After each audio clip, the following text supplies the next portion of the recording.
Bom dia a todos, a graça e a paz do Senhor.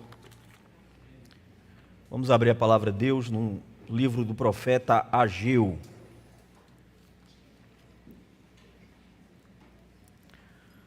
Ageu, capítulo 1, vamos considerar do versículo 1 ao versículo 15.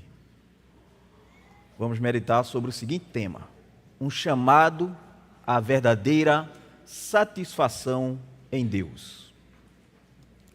Um chamado à verdadeira satisfação em Deus. Diz assim a palavra do Senhor. No segundo ano do rei Dario, no sexto mês, no primeiro dia do mês, veio a palavra do Senhor por intermédio do profeta Ageu a Zorobabel, filho de Salatiel, governador de Judá, e a Josué, filho de Josadaque, sumo sacerdote, dizendo: assim fala o Senhor dos Exércitos. Este povo diz: não veio ainda o tempo em que a casa do Senhor deve ser edificada. Veio, pois, a palavra do Senhor por intermédio do profeta Ageu, dizendo: acaso é tempo de habitardes vós em casas apaineladas, enquanto esta casa permanece em ruínas? Ora, pois assim diz o Senhor dos Exércitos: considerai o vosso passado. Tendes semeado muito e recolhido pouco, comeis, mas não chega para fartar-vos, bebeis, mas não dá para saciar-vos, vestir-vos, mas ninguém se aquece, e o que recebe salário, recebe para pô-lo num saquetel furado. Assim diz o Senhor dos Exércitos: considerai o vosso passado. Subi ao monte, trazei madeira e edificai a casa, e dela me agradarei, e serei glorificado, diz o Senhor. Esperasse o muito, e eis que veio a ser pouco. E esse pouco, quando o trouxeste para casa, eu com assopro o dissipei. Por quê? Diz o Senhor dos Exércitos: por causa da minha casa que permanece em ruína, ao passo de que cada um de vós corre por causa de sua própria casa. Por isso os céus sobre vós retêm o seu orvalho, e a terra os seus frutos. Fiz vir a seca sobre a terra, e sobre os montes, e sobre o cereal, e sobre o vinho, sobre o azeite, e sobre o que a terra produz, como também sobre os homens, sobre os animais, e sobre todo o trabalho das mãos. Então Zorobabel, filho de Salatiel, e Josué, filho de Josadaque, o sumo sacerdote, e todo o resto do povo atenderam a voz do Senhor, seu Deus, e as palavras do profeta Ageu, as quais o Senhor, seu Deus, tinha mandado dizer, e o povo temeu diante do Senhor. Então Ageu, o enviado do Senhor, falou ao povo segundo a mensagem do Senhor, dizendo: eu sou convosco, diz o Senhor. O Senhor despertou o espírito de Zorobabel, filho de Salatiel, governador de Judá, e o espírito de Josué, filho de Josadaque, o sumo sacerdote, e o espírito do resto de todo o povo. E eles vieram e se puseram ao trabalho na casa do Senhor dos Exércitos, seu Deus, ao 24º dia do sexto mês. Oremos. Senhor, estamos diante dessa palavra, ó Deus, que é santa, assim como Tu és santo, puro e verdadeiro, Deus. Sabemos, ó Senhor, que somos incapazes, ó Deus, sem o Teu auxílio, sem o auxílio do Teu Santo Espírito, nos aproximarmos desta palavra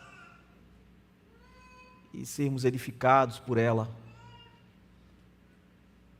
Mas com o Senhor, que nos prometeu estar conosco, o Teu Santo Espírito, podemos, ó Senhor, ser de fato edificados, abençoados, exortados, repreendidos. E Tu, ó Deus, por amor à Tua igreja, Senhor, assim o faze. Pedimos ao Senhor nesta hora que o Senhor, mais uma vez, faça uso da Tua palavra, para que o Teu povo, ó Senhor, seja por Ti, mais uma vez, visitado por meio da Tua palavra, e tua glória, e somente tua glória, brilha em nossos corações. É o que nós pedimos, ó Deus, em nome do Senhor Jesus Cristo, e agradecemos. Amém. Nos últimos séculos, mudanças econômicas e culturais reorganizaram a vida das pessoas. Desde a Revolução Industrial, produção em larga escala e acesso fácil a bens e serviços colocaram o conforto e a convivência no topo das prioridades. Com o tempo, esse padrão, ele virou régua de valor. Começamos então a avaliar os relacionamentos pelo quanto preservam o nosso bem-estar e se encaixam em nossas preferências. Hoje esse impulso ele se intensificou. Um clique resolve o que antes exigia esforço, tempo e deslocamento. A cultura do imediatismo ultrapassou as vitrines do mercado e passou então a moldar a mente, a agenda e as decisões. E quase sem perceber, trabalho, lazer, gravitam em torno daquilo que é mais confortável para nós. O risco espiritual de tudo isso é evidente. Essa mentalidade atravessa a porta da igreja e se instala no coração. Culto, comunhão e serviço acabam ajustados à conveniência. A linguagem do serviço ela permanece. A prática, porém, vai para os espaços que sobram. Essa inversão silenciosa de prioridades revela o verdadeiro trono do coração. Nas igrejas repetimos com frequência: nada adianta ter muitas coisas deste mundo e não ter Deus. E respondemos: amém. A frase é verdadeira. Ainda assim, observando as nossas inquietações semanais, o que se destacam? A preocupação com as coisas que se desfaz, as coisas da terra, desejos legítimos que viram absolutos, demonstra que a alma, muitas vezes, ela permanece carente daquilo que só Deus pode oferecer. Temos a confissão cristã, cantamos com fé, mas o coração sussurra: não é suficiente, Deus não basta. E sem vigilância, irmãos, essa cultura materialista vai afetando as camadas mais profundas do nosso ser. Sem vigilância, a idolatria nos captura. Idolatria é submeter o coração ao próprio desejo. É buscar satisfação, plenitude, segurança nas coisas criadas, ao invés de buscar no Criador. É desviar o olhar daquele que é sumamente, supremamente adorável e passar a cobiçar mais os seus dons do que a sua presença. É por isso que o apóstolo João, ao escrever a sua primeira epístola, ele encerra a sua epístola com um alerta urgente, curto, mas urgente. Ele diz assim: filhinhos, guardai-vos dos ídolos. Escrevendo para crentes, guardai-vos dos ídolos. Guardar requer atenção, uma atenção consciente, um combate diário. E é exatamente isso que veremos desta manhã, à luz do texto de Ageu, do capítulo 1, do versículo 1 a 15. O retrato que acontece quando as prioridades se corrompem. O caminho da frustração que Deus expõe e desperta ao próprio povo a realizar o trabalho que ele ordenou. O profeta Ageu, ele pregou em um período muito específico da história de Israel, período que ficou conhecido como pós-exílio babilônico. O seu próprio nome, Ageu, significa festivo, ou seja, aquele que nasceu em dia de festa. Isso pode ser um indicativo de que ele nasceu durante uma das festas judaicas, ou até mesmo um lembrete do seu ministério, ou melhor, do ministério que tinha em vista a restauração do culto e da adoração verdadeira ao Senhor. Aquilo que só seria plenamente celebrado quando a casa de Deus fosse reconstruída. O pano de fundo é este. Durante séculos, Deus havia enviado os profetas chamando Israel ao arrependimento. O povo, porém, resiste, endurece o seu coração, até que finalmente, em 586 a.C., veio o juízo. Jerusalém foi destruída, Nabucodonosor entra em Jerusalém, o templo é arrasado e a maioria dos judeus é levada cativo para a Babilônia. Ainda assim, Deus permaneceu fiel. Ele havia anunciado pelo profeta Jeremias que o exílio duraria 70 anos, e assim aconteceu. Em 538, Ciro, rei da Pérsia, exatamente como Isaías profetizara mais de 150 anos antes, mencionando Ciro pelo nome, decretou que os judeus poderiam retornar à sua terra para reconstruir o templo. No ano seguinte, cerca de 50 mil judeus voltaram sob a liderança de Zorobabel, da descendência de Davi, e de Josué, sumo sacerdote. Logo reconstruíram o altar, restabeleceram os sacrifícios, lançaram os alicerces do templo, tudo parecia caminhar bem. Mas surgiram os problemas, oposição dos samaritanos, pressões políticas contra o projeto e, acima de tudo, o desânimo interno do próprio povo. O entusiasmo esfriou e a obra foi abandonada.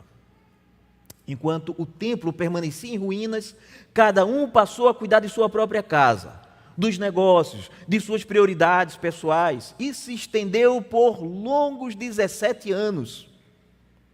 E é nesse cenário, no ano 520, que Deus levanta dois profetas, Ageu e Zacarias, para despertar o povo. Ageu anuncia 4 mensagens que compõem o seu livro. O primeiro oráculo, trazendo aqui para os nossos dias, seria no dia 29 de agosto. Em 21 de setembro, o dia de Elul, não há um novo oráculo, mas há o começo efetivo da obra. Tecnicamente, a segunda mensagem de Ageu vem no dia 17 de outubro, durante a festa dos tabernáculos, e a terceira e quarta mensagem em 18 de dezembro de Quisleu, o mês de Quisleu. Foi um ministério brevíssimo e ainda assim com repercussões decisivas para a história de Israel e também para a história da redenção na qual nós estamos envolvidos. E a primeira delas que vamos considerar, estar aí no texto que lemos, de Ageu, capítulo 1, do versículo 1 a 15, nós temos aqui um chamado urgente para a verdadeira satisfação em Deus. Em primeiro lugar, do versículo 1 ao versículo 5, nós temos aqui Deus chamando o seu povo para refletir sobre suas prioridades. O livro começa assim: no segundo ano do rei Dario, no 6º mês, no primeiro dia do mês, ou seja, o primeiro dia do mês, uma festa ou um feriado judaico. E é possível, portanto, que esta primeira profecia, não estou sendo dogmático aqui, mas é possível que esta primeira profecia tenha sido proferida na área do templo ali em ruínas, que o povo já tinha se acostumado a adorar.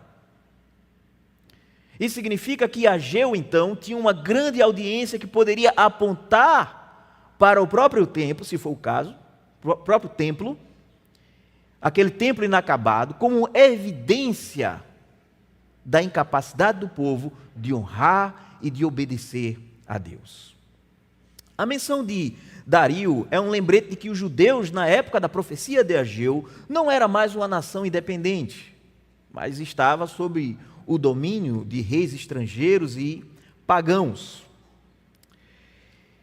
O fato desse rei não ser o mesmo que os enviou de volta a Judá mostra que muitos anos se passaram e a obra do templo ainda não havia sido concluída. Foi Ciro que os enviou de volta. E agora outro rei, chamado Dario, estava no trono da Pérsia e o templo ainda estava em ruínas. Era também um lembrete de que as circunstâncias haviam mudado mais uma vez e eles não podiam usar a hostilidade dos reis anteriores como desculpa para a negligência da obra, ou de reconstruir a casa de Deus. As principais razões para Ageu datar cuidadosamente cada uma das profecias são basicamente 3. É claro, há outras razões, mas essas são as principais. Primeiro, para mostrar por quanto tempo o povo havia sido negligente em seu chamado. Segundo, para mostrar a sua pronta obediência, mostrar a pronta obediência do povo à ordem de Deus quando repreendidos por sua preguiça e indiferença. E terceiro, para mostrar a fidelidade de Deus e encorajá-los a ajudar na obra. Ele sempre faz isso, encoraja o seu povo. Diz aí então que veio a palavra do Senhor por intermédio do profeta Ageu. A ideia da palavra que Ageu traz consigo ser a palavra de Deus é uma verdade proeminente aqui no texto, que não pode ser ignorada. Literalmente lemos que a palavra veio pela mão de Ageu, uma expressão bastante comum no Antigo Testamento, que enfatiza a verdade de que Ageu era apenas um canal para essa mensagem de Deus, apenas um portador dela. Essa ênfase na palavra de Deus, ela é muito importante para nós hoje. O chamado para reconstruir a casa de Deus para nós, o chamado para trabalhar fielmente na igreja e pela igreja. Só faremos isso como Judá fez naquele momento, depois de ouvir a mensagem, a repreensão, se tivermos a convicção de que esta é uma palavra, uma ordem, um chamado de Deus. Se não compreendermos que este é um chamado que vem de Deus, seremos tão negligentes e indiferentes quanto Israel era antes da palavra de Deus chegar até eles por meio de Ageu. Se pensarmos que a igreja é apenas uma instituição humana e que trabalhamos nela apenas para o nosso próprio benefício, então a indiferença se seguirá. Uma rápida olhada no livro de Ageu mostrará que Deus se identifica com mais frequência no livro pelo nome de Yahvé, ou Jeová.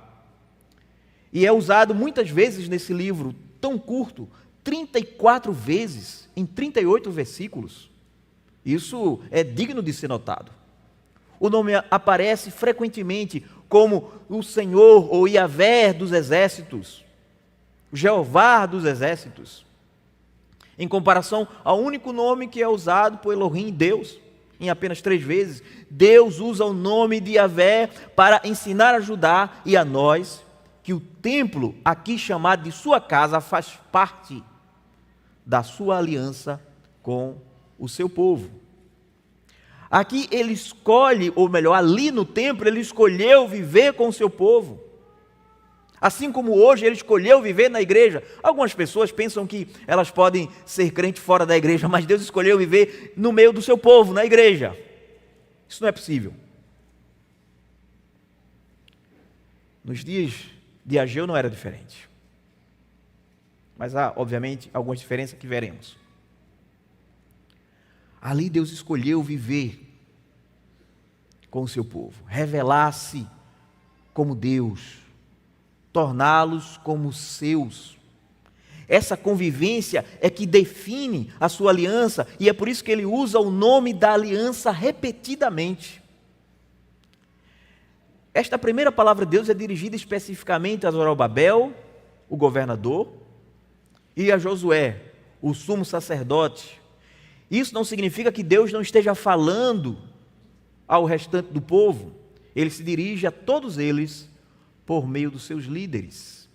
Zorobabel era descendente do rei Davi, era neto de Joaquim, o penúltimo rei de Judá. Ele teria sido rei se Judá fosse uma nação independente, se o trono de Davi não tivesse caído de sua antiga glória. Ele é mencionado em 1 Crônicas, no capítulo 3, versículo 19, Esdras, Neemias, em Mateus, em Lucas. Em Mateus e em Lucas, ele é identificado como um dos ancestrais de Jesus. Já Josué era descendente de Arão e é mencionado também na profecia de Zacarias. Então, a menção desses dois nomes, ou desses homens, né, é uma evidência, na verdade, não é à toa, mas é uma evidência da fidelidade de Deus a Judá. Uma fidelidade que torna a infidelidade de Israel, de Judá, ainda mais indesculpável. Deus preservou as linhagens de Davi e Arão durante os terríveis anos que antecederam e que se seguiram ao cativeiro babilônico. Ele preservou essas linhagens não porque houvesse algum mérito na casa de Davi ou na casa de Arão, mas para que as suas promessas, especialmente essa promessa de viver com o seu povo, ser o seu Deus, não falhasse. E agora o Senhor vai expor a mentalidade do povo. Diz assim: ainda não é tempo, que está resumido nessa expressão, ainda não é tempo de edificar a casa do Senhor. O texto hebraico aqui carrega uma ênfase muito forte nessa expressão, ainda, traduzida por ainda não é tempo. Veja, ninguém negava a importância do templo. Todos supunham que um dia seria reconstruído. Mas qual era a estratégia? Era de adiar. Era adiar. E adiar a obediência é tão grave quanto recusá-la. Essa não era uma mera espera passiva, mas uma escolha consciente de priorizar outras atividades acima daquilo que Deus ordenou. E os pretextos pareciam plausíveis. O sexto mês era uma época de colheita, campos cheios, mãos ocupadas. O cenário econômico pós-exílio ainda era frágil. Havia expressões imperiais, instabilidade, e de maneira mais ampla, foi nesses tempos aí que as coisas ficaram muito difíceis economicamente. Durante esse período, Dario estava promovendo reformas econômicas, ou seja, aumentando tributos, impostos. Conhecemos um pouco disso, né? O que teria, então, adicionado a essa situação financeira mais problemas. Some-se aos anos de frustração, de desânimo coletivo. Em meio a isso, a obediência foi empurrada para depois. E é diante dessa atitude que Deus chama o povo a refletir sobre as prioridades invertidas. Veja o que ele diz aí no versículo 3, no versículo 4, que lemos, né? Veio a palavra do Senhor por intermédio do profeta Ageu, dizendo: acaso é tempo de habitardes em casas apaineladas, enquanto esta casa permanece em ruínas? O contraste é deliberado, para não dizer constrangedor.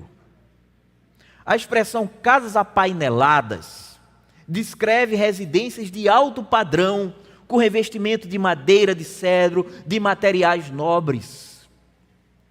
No Antigo Testamento, esse acabamento aparecia em construções reais e palacianas. Não se trata de um abrigo básico para a família, mas de luxo, refinamento. O verbo usado aqui para traduzir habitar sugere estabilidade, conforto, descanso estabelecido, não apenas morar,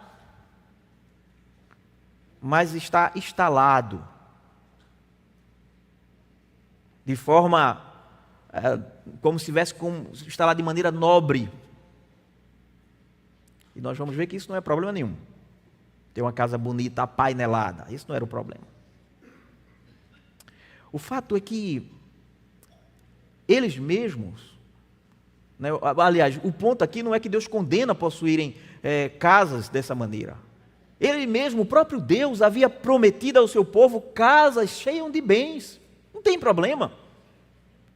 O problema está na incoerência. Nós não somos franciscanos que pensamos que o crente tem que ser pobre e abandonar tudo, não. Não é isso que a Ageu está ensinando aqui.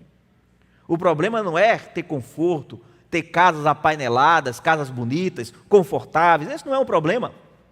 No caso de Israel, o próprio Deus havia prometido. O problema estava na incoerência. Enquanto cuidava dos seus próprios interesses e confortos, a casa de Deus permanecia em ruínas, desolada, abandonada. E meus irmãos, precisamos perceber o peso disso. O templo da antiga aliança não era apenas um monumento arquitetônico, mas era o centro da vida espiritual de Israel.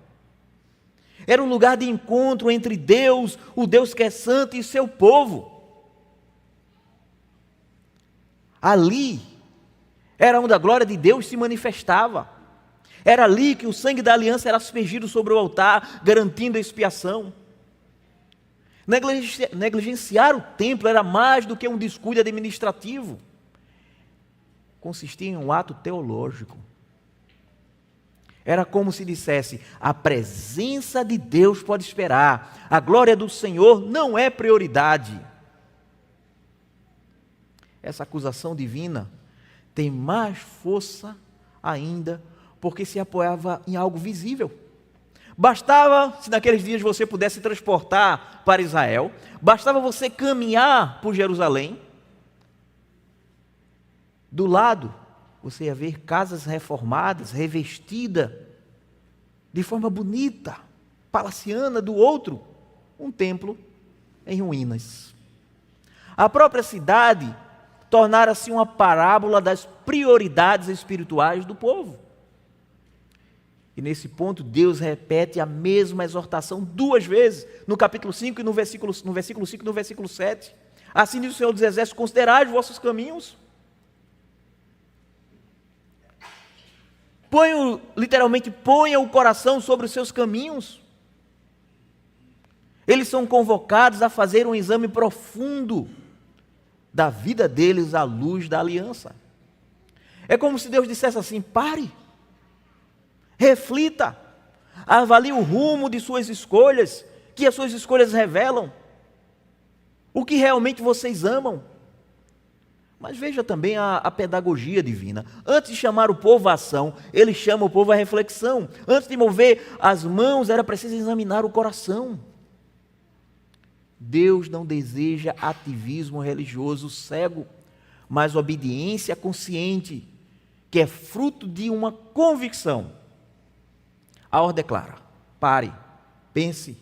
E é exatamente aqui que a palavra de Ageu nos encontra. O que está em jogo para Israel não era apenas prédios de pedras, como nós já falamos, mas é a glória de Deus. Ao priorizar as suas casas acima do Senhor, eles estavam revelando o que de fato eles tinham em seus corações. E a pergunta então também se volta para nós: qual tem sido as nossas prioridades? Onde investimos mais tempos, mais recursos, mais energia? Estamos colocando o Senhor no centro da nossa vida, ou estamos, talvez até sem perceber, vivendo como se Ele fosse secundário? Porque no fundo, é isso que está em jogo aqui em Ageu. Não simplesmente que o templo seria reconstruído, mas a presença e a glória de Deus que seriam buscadas como prioridade suprema. Nós vamos para o segundo ponto. Do versículo 6 ao versículo 11, Deus chama o seu povo a considerar as suas frustrações. Deus agora vai demonstrar que essa estratégia de inverter as prioridades é contraproducente. Eles estavam gastando energia, tempo, recursos, mas nada daquilo trazia o retorno esperado. O que parecia um atalho para a felicidade tornou-se um ciclo de frustração, E veja agora do versículo 6 ao versículo 7, tende semeado muito e recolhido pouco, comeis, mas não chega para fartar-vos, bebeis, mas não dá para saciar-vos, vestivos, mas ninguém se aquece, e o que recebe salário, recebe-o para pô-lo no saquetel furado, assim diz o Senhor dos Exércitos, considerai o vosso passado. Note o paralelismo. Todas as áreas da vida cotidiana são mencionadas aqui. O trabalho, a semeadura, né? A alimentação, a bebida, a vestimenta, o salário.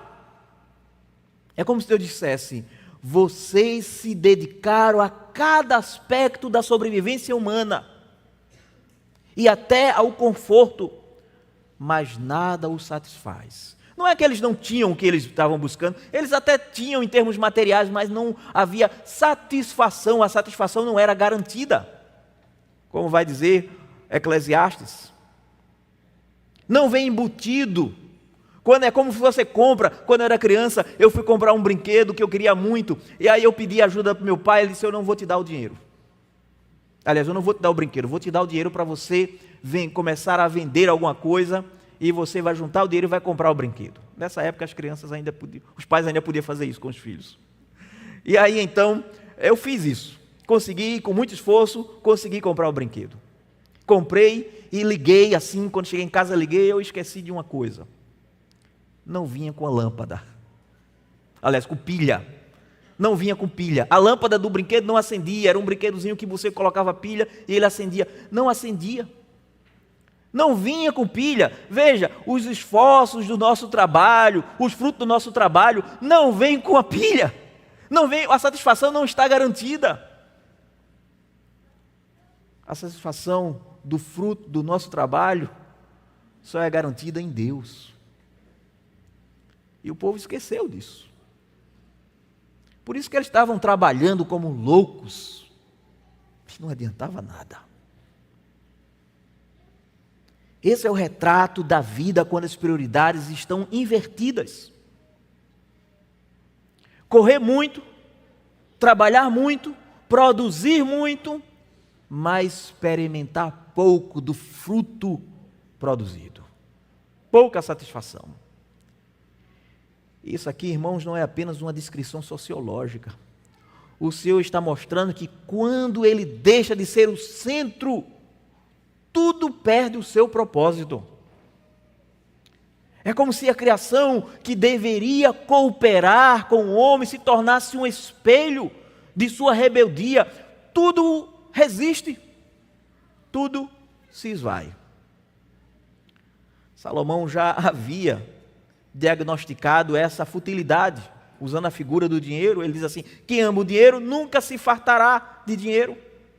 Essa busca insaciável se repete ao longo de toda a história. John Rockefeller, um dos homens mais ricos do mundo, foi perguntado certa vez: quanto é suficiente? E a resposta dele: sempre um pouco mais. Sempre um pouco mais. O coração humano nunca se satisfaz com as coisas criadas. Todas as coisas deste mundo se desfaz. Elas não foram criadas para satisfazer o nosso coração. Sempre falta algo. Sempre. Mas repara, o problema não está nas coisas em si. Comer, beber, vestir são necessidades básicas. O problema é quando transformamos essas coisas em ídolos. Quando buscamos nela a segurança, a identidade e a satisfação que só podemos encontrar em Deus. Os israelitas dos dias de Ageu experimentaram aquilo que Jesus Cristo vai alertar para o seu povo. Eles estavam andando ansiosos por muitas coisas, pelo que havia de comer, de beber e de vestir. Eles experimentaram essas coisas. Tinham que comer, tinham que beber e tinham que vestir. Tinham. Eles tinham abundância de comida, tinha bebida, tinha vestimenta, tinha luxo. Casas luxuosas. Mas tudo isso era insuficiente, porque o coração estava vazio de Deus. E aqui a grande ironia. A terra prometida era abençoada não pelo leite e mel em si, mas porque o Senhor havia prometido estar ali com o seu povo. O verdadeiro tesouro da terra não era a sua fertilidade, mas a presença de Deus. Ao buscarem os dons acima do doador, eles esqueceram a maior bênção, a presença do próprio Deus. E é por isso que o Senhor os chama: considerai os vossos caminhos. Pare, perceba, nada os satisfará enquanto eu não for o centro. E aqui, meus irmãos, Ageu antecipa a mesma verdade que Jesus declarou lá em Mateus capítulo 6, versículo 33, buscar em primeiro lugar o reino de Deus e a sua justiça, e todas estas coisas vos serão acrescentadas. A ordem é clara: coloque o primeiro em primeiro. Enquanto a glória de Deus estiver em segundo plano, tudo mais se tornará frustrante, instável, insatisfatório. Mas quando o Senhor é colocado em primeiro lugar, as coisas comuns, como comer, beber, vestir, trabalhar, volta a ser uma bênção, uma alegria para nós. Agora, a reflexão deveria levá-los à ação. Diz aí no versículo 8: subi ao monte, trazei madeira, edificai a casa, dela me agradarei e serei glorificado, diz o Senhor. Note, a ordem divina não basta apenas ser ouvida e refletida, nós precisamos agir. Alguém disse: a ação sem reflexão é imprudente, mas reflexão sem ação é estéril. Deus não quer um povo ativista, que trabalha sem pensar, mas também não quer um povo contemplativo, que pensa sem agir. Ou seja, olha que coisa maravilhosa, né? A fé reformada, de fato é maravilhoso mesmo. Agora que eu descobri, que coisa boa, mas é preciso mais do que isso. É preciso agir. Suba ao monte, busque madeira, reconstrua a minha casa. E qual é a motivação? Não é estética, não é social. Deus diz: para que eu me agrade dela e eu seja glorificado. O alvo é a glória de Deus. O problema do povo estava na ordem invertida. Buscava primeiro os seus interesses, depois pensariam em Deus, mas o Senhor lhe mostra: a vida só encontra propósito quando o primeiro lugar é o Senhor em nossa vida. Naturalmente, aquele templo não iria se comparar. Aliás, não se compara. Mais tarde ele vai dizer isso: esse templo não se compara com o templo anterior, de fato, com o templo de Salomão. Aos olhos humanos, ele parecia bem modesto, talvez até decepcionante. No capítulo 2, os mais velhos que tinham visto o templo de Salomão choram. Mas Deus diz: eu serei glorificado nele. Porque o que torna, irmãos e irmãs, um lugar glorioso não são as pedras, os mármores, os painéis de cedro, mas a presença de Deus. Isso nos lembra Jacó, no capítulo de Gênesis 28. Lá em Gênesis 28, ele dormia no deserto, com uma pedra como travesseiro, quando Deus lhe aparece em sonho. Ao despertar, Jacó declarou: certamente o Senhor está neste lugar, e eu não sabia. Este não é outro senão a casa de Deus, a porta dos céus. Aquele campo ordinário tornou-se sagrado porque Deus estava ali. Assim também, o templo não era a beleza do edifício, mas a realidade da presença do Senhor que o tornaria glorioso. Era isso que Deus estava dizendo para o povo. Mas vamos mais adiante. No versículo 9, nós vamos ver aqui algo terrível, né? Porque embora eles estivessem na terra prometida, que mana leite e mel, estavam experimentando as maldições que foi descrita lá em Deuteronômio, capítulo 28. O versículo 9 a 11 deixa claro: esperasse muito e eis que veio a ser pouco. Quando trouxeste para casa, eu com um assopro dissipei. Por quê?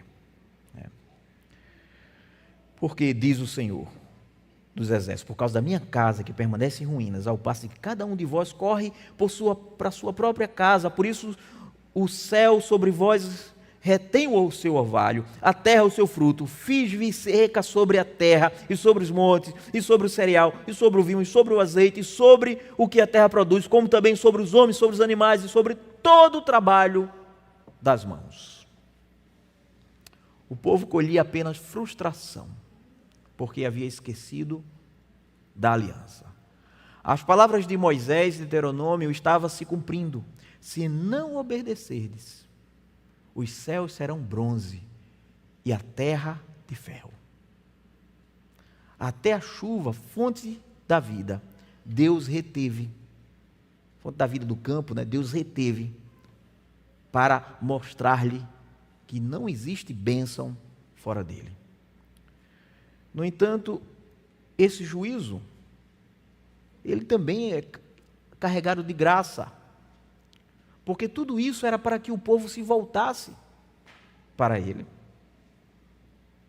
Deus retira um bem menor para devolvê-los um bem maior, que é Ele mesmo.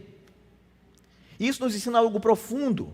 Quando Deus permite frustrações, quando Ele fecha as portas, quando Ele sopra contra os nossos projetos, isso não é crueldade, isso é bondade.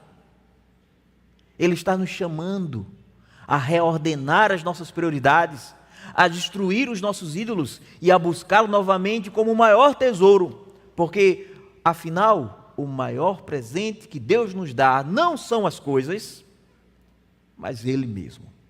Isso me leva ao terceiro e último ponto. Deus move o seu povo a responder com temor e obediência. Está aí do versículo 12 ao versículo 15, esse tópico será mais curto. O que acontece depois da pregação de Ageu é impressionante. Veja aí no versículo 12. Então Zorobabel, filho de Salatiel, e Josué, filho de Josadac, sumo sacerdote, e todo o resto do povo atenderam à voz do Senhor, seu Deus, e as palavras do profeta Ageu, as quais o Senhor, seu Deus, tinha mandado dizer, e o povo temeu diante do Senhor. E o resultado foi imediato. Líderes e povo reconheceram que não estava apenas ouvindo a voz de Ageu, mas a voz do próprio Deus. Eles foram convencidos do pecado, de negligenciar a casa de Deus, e admitir os juízos que experimentavam eram justos. Esse efeito é o efeito esperado quando ouvimos atentamente a palavra de Deus.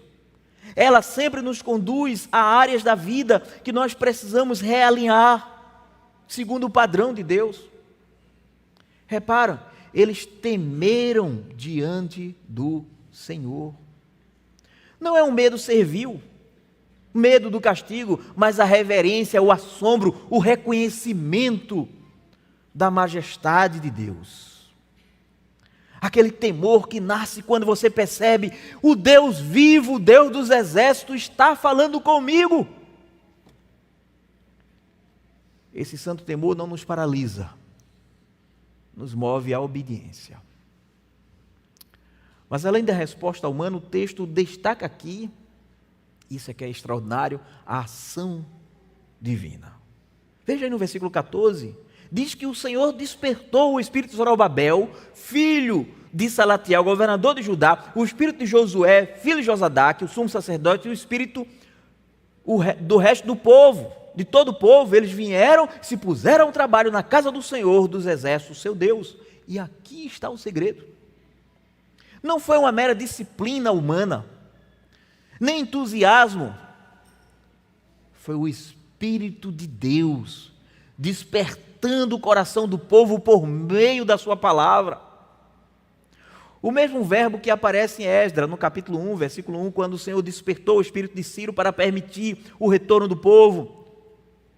E em Esdras, no capítulo 1, versículo 5, quando Deus despertou o espírito dos exilados para subirem a Jerusalém, deixar as suas fazendinhas lá na Babilônia e ir reconstruir, começar do zero, numa cidade destruída.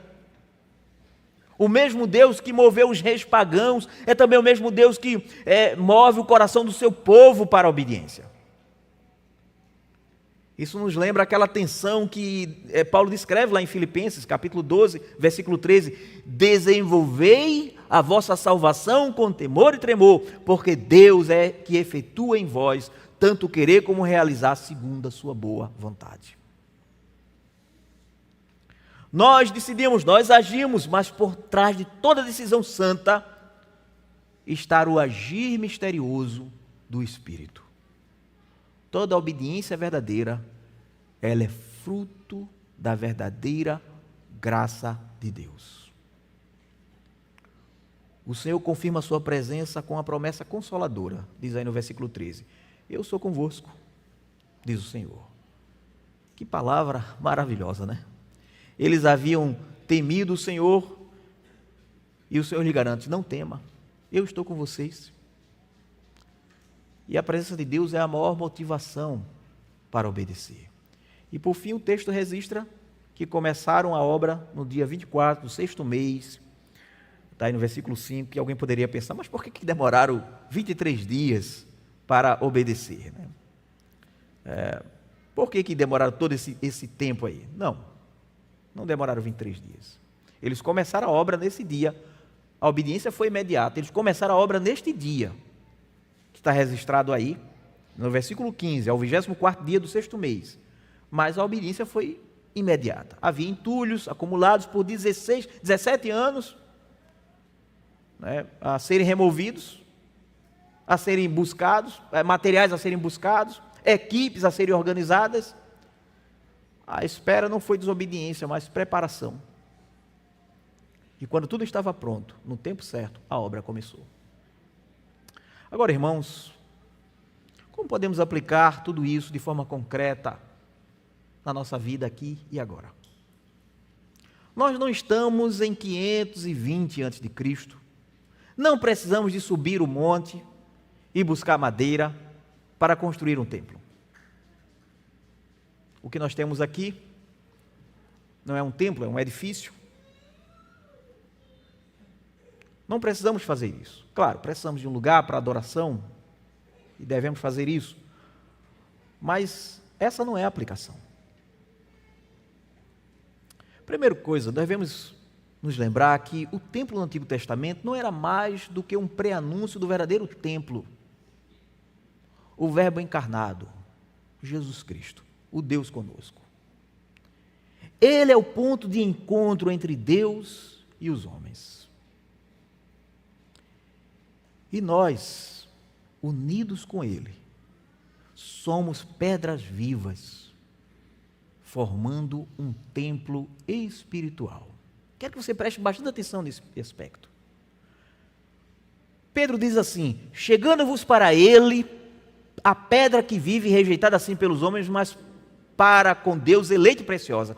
Também vós mesmo, como pedras que vivem, sois edificados, casa espiritual para ser sacerdócio santo, a fim de oferecer sacrifícios espirituais agradáveis a Deus, por intermédio de Jesus Cristo. Meu irmão, você precisa enxergar a grande história da redenção na qual você faz parte. O Éden foi o primeiro templo cósmico, lugar da presença de Deus com o homem. Depois o tabernáculo, o templo de Jerusalém, apenas extensões desse Éden, símbolos da presença de Deus no meio do seu povo. Tudo isso apontava, no entanto, para Cristo, o verdadeiro templo, o lugar definitivo da habitação entre Deus e os homens. E porque nós estamos unidos com Cristo, agora a igreja é esse templo que está sendo construído, o templo em construção. Paulo diz: somos moradas de Deus no Espírito. Deus está edificando o seu povo como casa espiritual e cada um de nós como pedra viva deste edifício. E um dia, no novo céu e na nova terra, o próprio Senhor, Deus Todo-Poderoso e o Cordeiro serão o templo eterno. Essa consumação plena e eterna que ainda está por vir. Mas ainda não chegamos lá. O templo vivo de Deus, ou seja, a igreja, está sendo edificada por Ele. Somos chamados então a ser partícipes dessa obra. Cristo é o edificador principal. Jesus Cristo disse: eu edificarei a minha igreja. Ele é a pedra angular, sem a qual não existe edifício. Os apóstolos e profetas foram os fundamentos instrumentais. Porque lá em Efésios capítulo 2, versículo 20, diz: edificado sobre o fundamento dos apóstolos e profetas, sendo ele mesmo Cristo Jesus a pedra angular. E a igreja participa como co-edificadores. Pedro diz: vós mesmo, como pedra viva, sois edificados, casa espiritual. Mas lá em Efésios, no capítulo 4, versículo 6, diz assim: de que em Cristo todo o corpo bem ajustado e consolidado pelo auxílio de toda a junta, segundo a justa cooperação de cada parte, efetua o seu próprio aumento para a edificação de si mesmo em amor. O que significa isso? Aqui fica claro. Cristo edifica a sua igreja, mas o faz usando cada membro como instrumento desta obra. Cristo é o edificador soberano, Ele é que dá a vida, que chama, que junta, que sustenta o povo de Deus. Nós participamos como instrumentos, não somos autores da obra, mas cooperamos nela como pedras vivas, que unidas a Cristo, servimos uns aos outros, a igreja. Ou seja, a edificação é feita por Cristo, através do seu Espírito, com a participação ativa dos membros. É Cristo que edifica a igreja, mas Ele em sua graça nos chama a participar desta obra, cada crente como pedra viva, usando-os por meio do Espírito Santo, usando os dons que Deus deu para exortar, para encorajar, para edificar, encorajar a outros, servir a outros. Somos construtores, não somos construtores independentes, somos instrumentos na mão do grande edificador.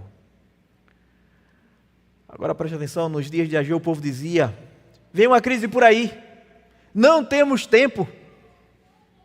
E não é muito diferente hoje. Dentro da expectativa de crise, que é real, uma igreja local pode achar muito fácil justificativa para não se comprometer com a expansão do Evangelho, colocando a missão no segundo plano, pode negligenciar a educação religiosa, pode abandonar a diaconia. Individualmente, os crentes podem reter os seus dízimos e ofertas, ou de outra forma igualmente perigosa, se envolver em tantas atividades que vão deixando a sua vida devocional para edificar, continuar sendo edificado e edificar a outros, negando-se a usar os seus dons para servir na igreja de Deus, servindo o povo de Deus, que é a coluna e baluarte da igreja de Deus, que é a coluna e baluarte da verdade. E a pergunta que devemos fazer, irmãos e irmãs, nesta manhã é: como estamos cuidando deste templo vivo?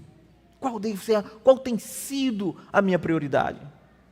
O erro de Israel foi dizer: meus interesses vêm primeiro. A casa do Senhor pode esperar para depois. A questão para nós é: será que não estamos repetindo a mesma lógica? Será que muitas vezes não somos apenas, em vez de adoradores que estão participando ativamente desse novo templo, somos apenas espectadores? Ou será que ainda estamos repetindo assim: não é o tempo ainda? Eu reconheço tudo é verdade, mas não é o tempo ainda. Não tenho tempo. Efésios 4 mostra o processo. Cristo deu os pastores e mestres. A igreja, para quê? Para o aperfeiçoamento dos santos. E o santo, por sua vez, realizar a obra, até que todos cresçamos à medida e à estatura de Cristo. Esse é o chamado para cada membro. Servir com os seus dons que recebeu da parte de Deus, falando a verdade em amor para a edificação do corpo. É isso que a palavra de Deus diz. Essa é a missão da igreja: formar discípulos, fazer discípulos, cada um usando os dons que recebeu. Isso não exige algo extraordinário, mas exige fidelidade em abençoar alguém, em ajudar a outro crente. Descobrir, aí você pode dizer assim: pastor, mas eu quero fazer alguma coisa, mas não sei nada, não sei o que fazer. procure o pastor, ele vai dizer a você. Procure os presbíteros, eles com certeza vão dizer, tem muita coisa. Talvez você precise de um treinamento, mas certamente terá algo para fazer.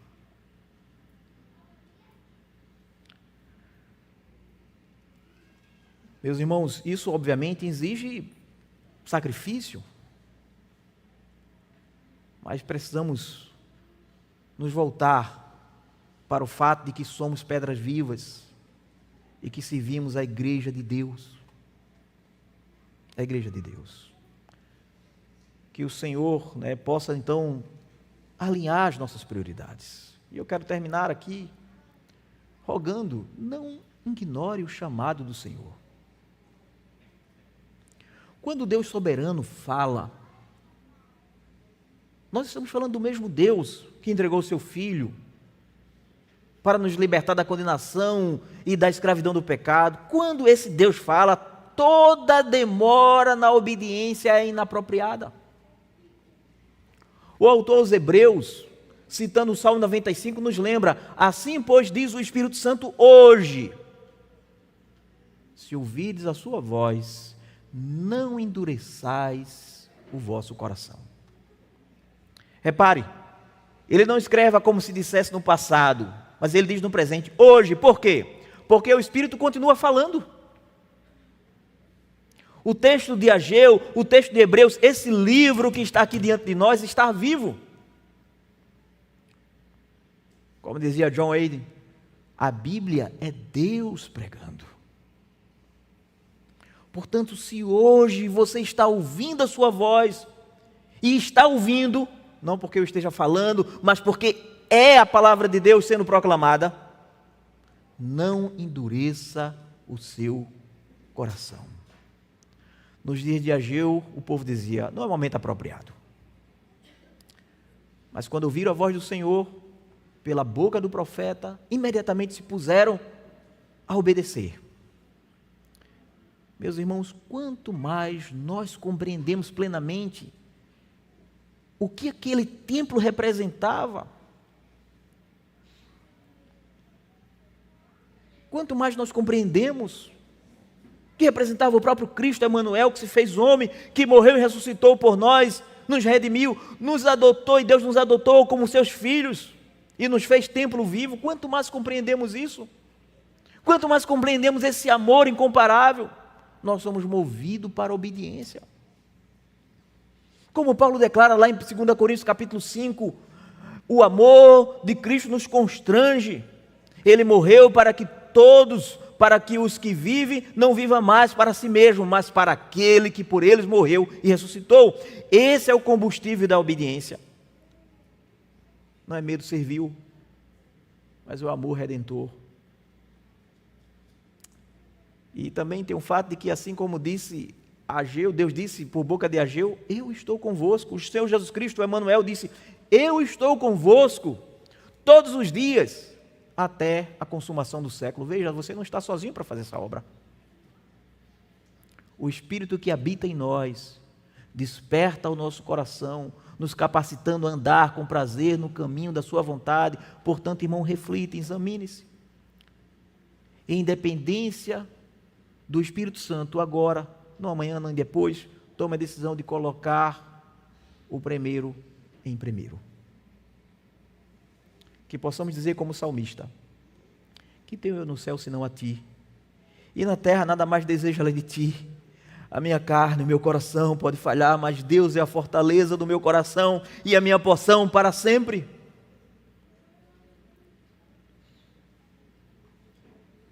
Quando o povo deixou o templo em ruínas, mostrou que o seu coração estava longe do Senhor.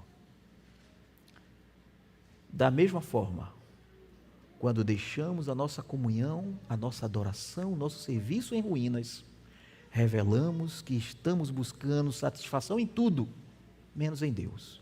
Mas aqui é a boa notícia do Evangelho. Deus não nos abandona na negligência.